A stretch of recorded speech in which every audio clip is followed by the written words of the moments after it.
खा लेता है, बियर गिल काफी वॉर्म को खा लेता है, कुछ कुछ तो कलरलेस होते हैं। तो ये फैक्ट आपकी बुक में दिए हैं। तो हम देख पा रहे हैं कि कितनी इन फैक्ट्स में भी साइज, इनके फंक्शंस में कितनी डाइवर्सिटी है। तो welcome, I am happy to see you again. I am Shraddha Garg, I am MBBS student, और यहाँ पर हम तय करेंगे एवरेज टू टॉपर स्टूडेंट बनने का सफ़र। तो हमने 2 चैप्टर कंप्लीट कर दिए हैं।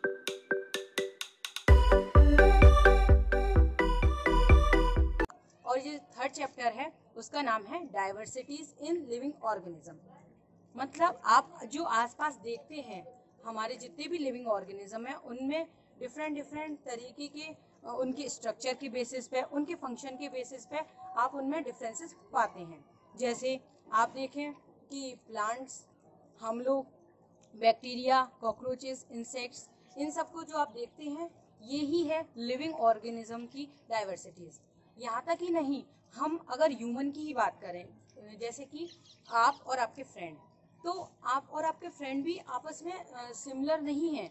या तो उनकी हाइट अलग है, नोज का शेप अलग है, हैंड स्पैन तक अलग है। हैंड स्पैन मतलब यहाँ से लेके यहाँ तक की जो दूरी है वो भी मतलब वेरी करेगी। तो ये जो डाइवर्सिटीज है, ये कम अमाउंट से लेके ज़्यादा अमाउंट तक पाई जाती है। ठीक है, तो अब हम इसमें जो आपकी बुक में एग्जाम्पल दिया है, वो दिया है जर्सी काऊ का और देसी काऊ का।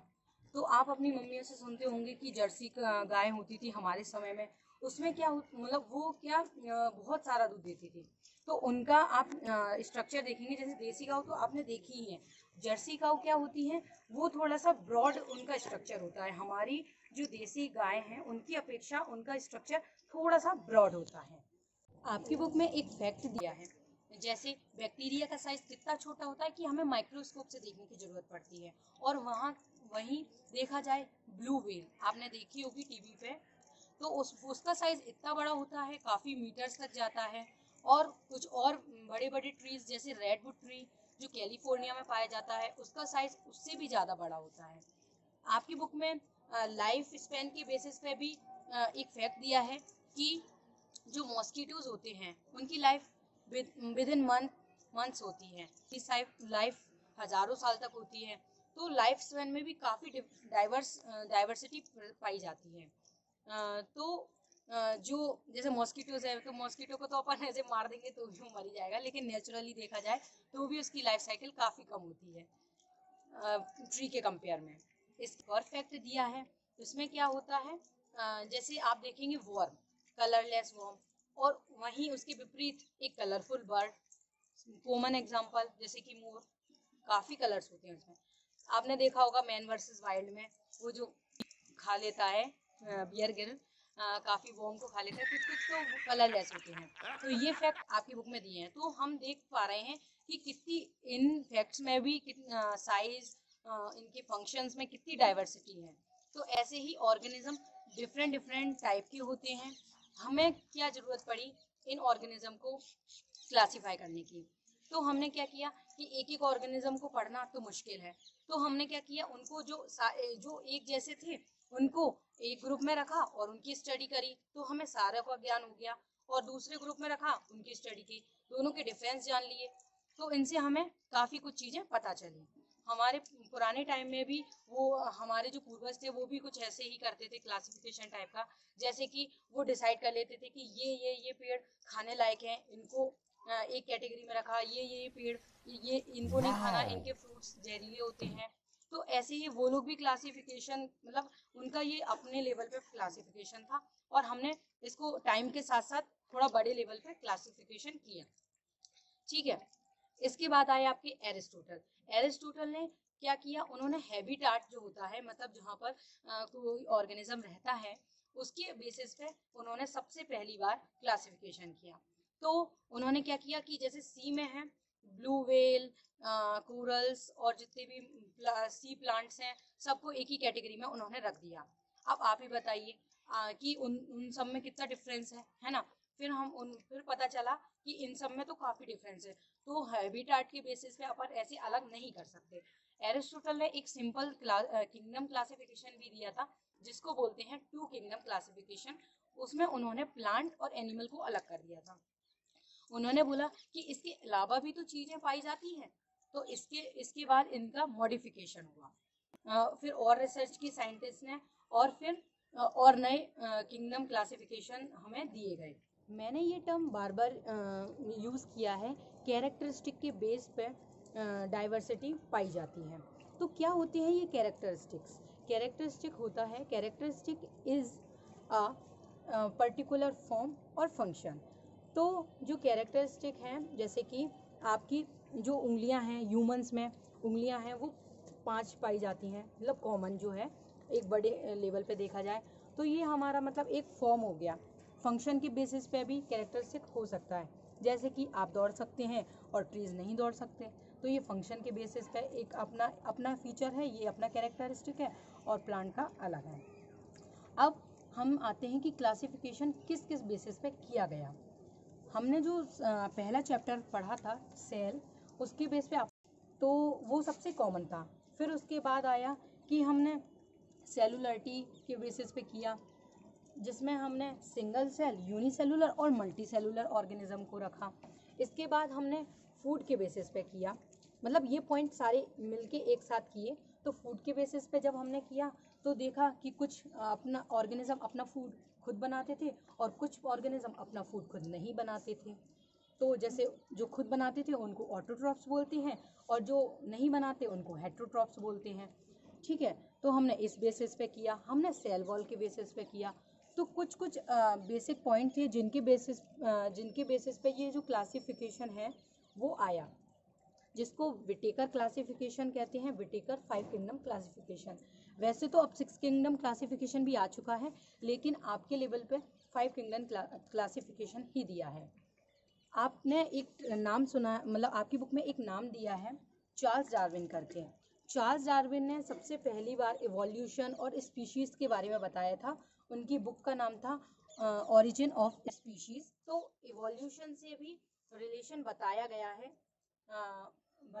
है डाइवर्सिटीज का। जैसे कि पहले के जो ऑर्गेनिजम्स थे, ओल्डर ऑर्गेनिजम्स, वो काफी देखा गया है कि वो सिंपल थे, और अभी जो एडवांस या यंगर जो ऑर्गेनिज्म हैं उनको हम देखें तो वो काफ़ी कॉम्प्लेक्स हैं। अब जैसे जो आज के या आने वाली जनरेशन के बच्चे हैं उनको मोबाइल के बारे में पता है, टेक्नोलॉजी वगैरह वो जल्दी सीख लेते हैं हमारे और हमसे पहले के कंपेयर में।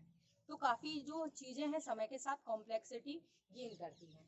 ठीक है, इसके बाद जो मैंने आपको क्लासिफिकेशन बताया था ना, विटेकर क्लासिफिकेशन, उनमें और भी साइंटिस्ट ने हेल्प की थी, जैसे अर्नस्ट हैकेल, कार्ल वूज, इन लोगों ने मिलके जो क्लासिफिकेशन दिया था उसका नाम है विटेकर 5 किंगडम क्लासिफिकेशन।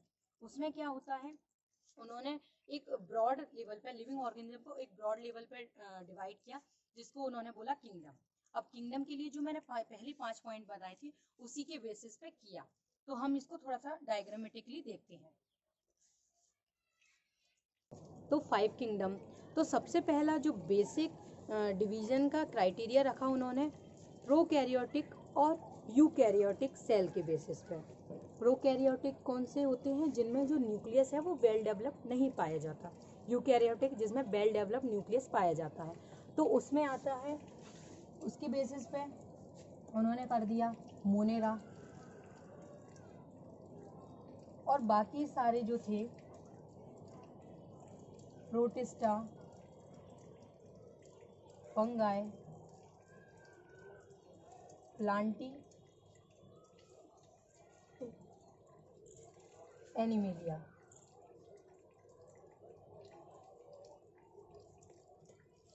तो ये जो मोनेरा है वो प्रोकैरियोटिक है, और जो बाकी के सारे थे वो यूकैरियोटिक थे। तो इसमें जो प्रोटिस्टा, फंगाई और प्लांटी और एनिमेलिया ये सारे एक जैसे हो गए। अब हमें क्या, इनको इन्होंने डिवाइड किस बेसिस पे किया? इन्होंने किया कि यूनिसेलुलर हैं या मल्टी सेलुलर। यूनिसेलुलर कौन से होते हैं? प्रोटिस्टा। बाकी ये जो तीनों हैं ये मल्टी सेलुलर होते हैं।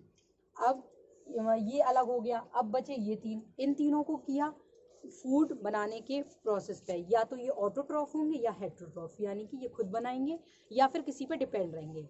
ऑटोट्रॉफ का एग्जाम्पल है प्लांटी। प्लांट अपना भोजन स्वयं बनाते हैं। ये आपने लाइन काफ़ी बार सुनी होगी, तो इसी वजह से प्लांट को बोलते हैं ऑटोट्रॉफ, फंगाई और एनिमेलिया हेट्रोट्रॉफ। ठीक है, अब हमने इसको भी डिवाइड कर दिया, ये ऑटोट्रॉफ और ये दोनों हेट्रोट्रॉफ। फिर भी इन दोनों में जो सिमिलैरिटी थी उसको डिवाइड किया सेल वॉल के बेस पे, जिसमें सेल वॉल प्रेजेंट होगी तो वो फंगाई में आ गए। वैसे सेल वॉल प्लांट में भी प्रेजेंट होती है और एनिमेलिया में सेल वॉल लेस हो गए, उनमें सेल मेम्ब्रेन होती है। तो इस बेसिस पे हमने अपने पांचों किंगडम को डिवाइड किया था। ये बहुत ही कॉमन पॉइंट्स थे जिनके बेसिस पे किया था। आपकी बुक में एक और टर्म दिया है बायोडाइवर्सिटी। ये मतलब एक शब्द है डाइवर्सिटी इन लिविंग ऑर्गेनिज्म का। तो काफ़ी जो आपको मैंने बताया कि काफ़ी सारी डाइवर्सिटीज़ पाई जाती हैं। आपकी बुक में ये भी लिखा है कि जैसे ये अर्थ का जो ग्लोब का स्ट्रक्चर है, तो एक ऊपर जो रे जाती है और एक नीचे जाती है, ट्रॉपिक ऑफ कैंसर और ट्रॉपिक ऑफ कैप्रिकॉर्न के मतलब कि बिटवीन में जितनी भी है ज़्यादातर वो मेगा डाइवर्सिटीज़ वाला एरिया है। काफ़ी सारी डाइवर्सिटी पाई जाती है यहाँ पर as compare to north pole और साउथ पोल। उसके कंपेयर में यहाँ पर सबसे ज़्यादा डाइवर्सिटी पाई जाती है। तो जो किंगडम था वो आपने देख लिया। इसके अलावा भी इसके सब डिविजन्स होते हैं और जो कैरेक्टरिस्टिक हैं वो बहुत स्पेसिफिक होते जाते हैं। इनको इस जो मैं बता रही हूँ इसको टर्म दिया जाता है हायरार्की, यानी हिंदी में बोले तो पदानुक्रम, मतलब पदों का क्रम।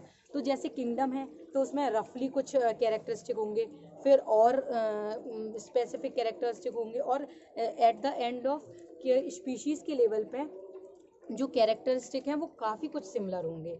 तो उनमें ब्रीडिंग की प्रॉपर्टी होगी और अपनी पॉपुलेशन को मेंटेन रखने की, उसको कैसे मतलब उनके क्या नाम होते हैं, किंगडम, फाइलम। फाइलम उसमें एनिमेलिया के केस में बोलते हैं, जबकि इसी को डिवीजन बोलेंगे प्लांटी के केस में।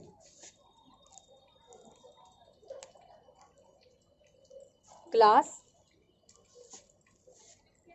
ऑर्डर, फैमिली, इसके बाद इधर जीनस और स्पीशीज। जगह नहीं थी तो मैंने इधर लिख दिया है kingdom, phylum, class, order, family, genus, species. अब इसको याद करने के लिए ये काफ़ी डिफिकल्ट है। मैं आपको एक निमोनिक देती हूँ जो मुझे मेरे टीचर दुरानी सर से मिला था।